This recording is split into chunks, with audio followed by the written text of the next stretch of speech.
Mexican Heritage Night had to be fully honored with a win, and that's exactly what happened. Yet another win at home versus Colorado, and the boys looked super convincing. They look like the dominant team with all the possession, pretty much, and most of the shots. Bay Area, stand up and let's be heard. This is something that's been created by the people, for the people. No more sitting in the shadows. This is everything and anything San Jose Earthquakes related. This is Aftershock. Vamos San Jose. Have to start with a shout out to ex-Earthquakes player Steven Bentishiller, a fellow Persian brother Salam Khalishmahuve, and I gotta say he was just so kind, and he was willing to take a photo with me during the game. This is during halftime. I don't want to get him in trouble, but he was just the kindest guy. It'd be awesome to see him come back to San Jose. I want to say well done to the staff for really making it a fun night despite the low attendance and really getting the crowd to do the most they can with as little enthusiasm given back as possible. It was really cool getting to see how the team looked with Montero being kind of a ghost this game, mostly due to the tight marking. And because it's been a problem with this attacking mid position when Chofis was playing and he was up there and he couldn't really get the ball. And we saw it with Eriksson a little bit when he was here. We really had to play through him a lot.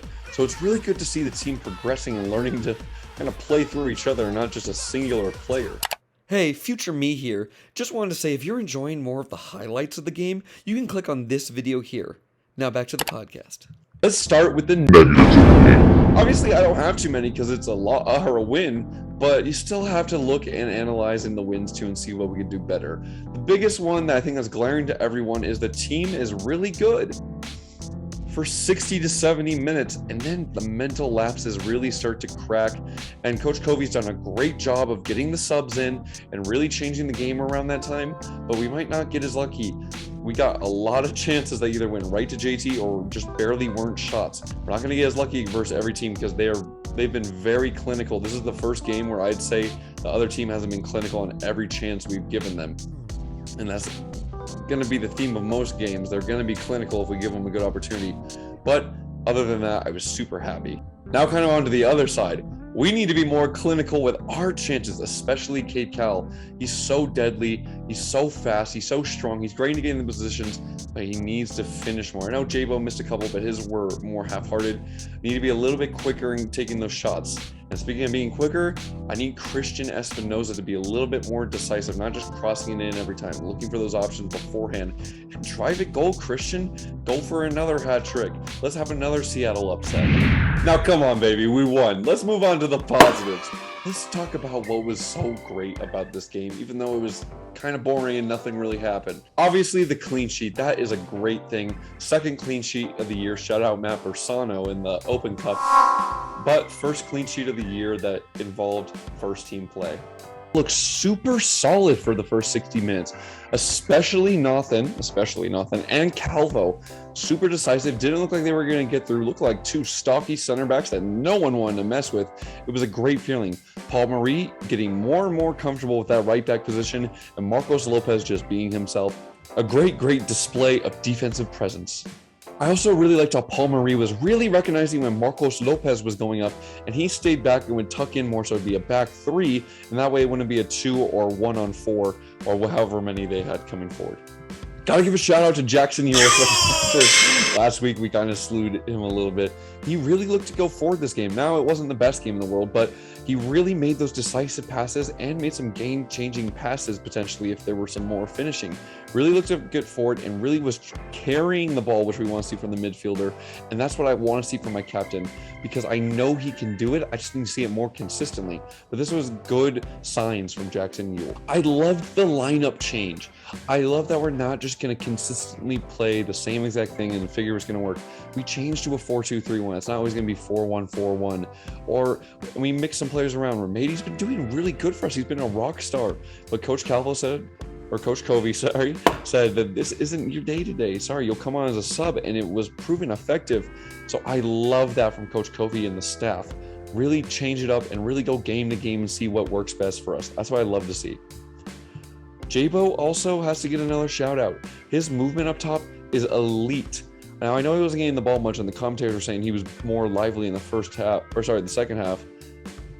you got to really rewatch that game. He was making so many runs and we just weren't playing him in. He's dragging defenders. He's causing hell for those guys in the back line. He's coming to the ball. He's moving around. He's really connected to the team. We just got to start finding him, because that's why he's moved from first to fourth, but he's still one of the top MLS scorers right now. Got to find J-Bo more, because his movement is elite. I've been saying it all year. Pound for pound, this is the best Earthquakes team we've had in years, at least that I can name. If you just look at each player, now it's just finding how to get the momentum, and we can see it in these last couple games that, oh, the Earthquakes can actually play. It's this new system, and I'll take blame for that. I thought maybe let's have Matthias more, but it was time for a new change of scenery, and the new change of scenery is showing us some beautiful sights. 2 wins and almost a tie versus a great New York team. So I like what we're seeing, and it's going to be great moving forward, and that's why we're seeing so much depth. Having Benji Kikanovic come on late and it be reasonable, that's great to have. Then you have other players like Ramadi, you have Nico Jakaris, you have Buddha, you have Richmond, you have all these young talents coming in. It is a very good sight for Earthquakes fan for the future. I love that Cal looks like he has his confidence back. Cade running down the line, taking on players, cutting in, cutting out, doing moves, trying to get by him. That's what I like. And now just being a little bit more clinical, not doing too much, but in his moments, drawing in defenders and then opening up space for others. When he does too much, it gets a little annoying and it's just not helping us. And when he's not really getting involved, it's, you know, it hurts because he's not using his speed correctly. But this game showed why Cade Cowell is a wonder. Time for the unsung moment of the match. It comes in the 95th minute of 90+5. Colorado get an attack and the ball fizzles to them on top of the 6. They're wide open for a shot that surely will go in, and they don't think they're going to get challenged. But then out of nowhere, coming charging in, it's a goat? I thought we were on a soccer pitch and not a farm. It's Tommy Thompson, the GOAT! He comes charging in, puts his body on the line, dives and sends the ball long and saves it. That's my unsung moment of the match. You don't hear anyone talking about it. Putting your body on the line, that's what I love. Diving in at the last moment, especially something dangerous like that, and willing to risk it for the team and saving it. No one talked about it. It was such a great moment. My unsung moment of the match goes to the GOAT, Tommy Thompson. Now, for the unsung hero of the match. This, for me, goes to Jan Gregush. He was so good today, doing all the little things perfectly right like he does every game, but really shined for me today. And underrated defensive presence was really making it hard for them to find space with his big body, winning a lot of ball for us, and underrated speed. I didn't know he was so fast. He really showed it off today, especially when trying to win the ball back. Now, he wasn't Eric Ramadi or Judson, but for what he does, I thought it was quite good, connecting dangerous balls in, putting in dangerous balls, connecting the play, switching the play, movement. Jan Gregush was a key figure. He was everything. He was the glue that held everything together. So he's my unsung hero of the match. Now moving on to fan questions. Again, I recorded it earlier, but some more came in late. I want to make sure that I get all of you guys. So for the first one, we have Abel asking, what does it feel like to lose? I guess we'll never know. Yeah, I want to get on that hype train, but I can't even pretend. There is no amount of therapy that will make me forget the dark days. Ever. Michael B. Pastor then asked, expectations for the Open Cup game against Seattle? That's a really good question.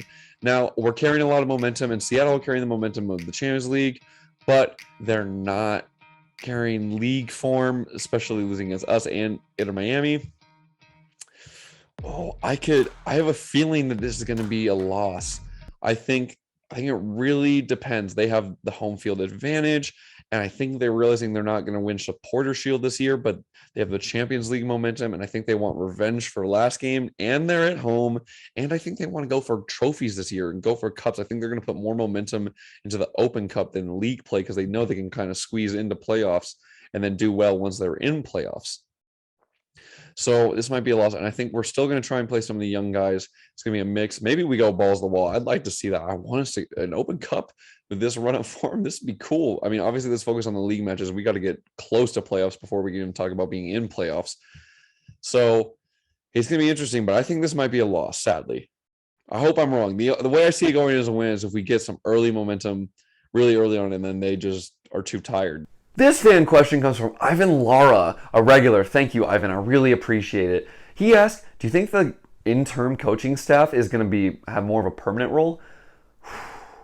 I mean, if they're on form right now, it's really hard to take them out. And if they end up winning, I think the guys really like him. It's always great to have Wando, an ex-player, and someone that really knows the players to have in the locker room. So I could see them staying for a while. And they said they're not really trying to rush the finding of a new coaching process. They're really trying to find someone with MLS experience. So if we have a good culture from this and we keep building, I could see them staying long-term, at least for another year, 2 or 3.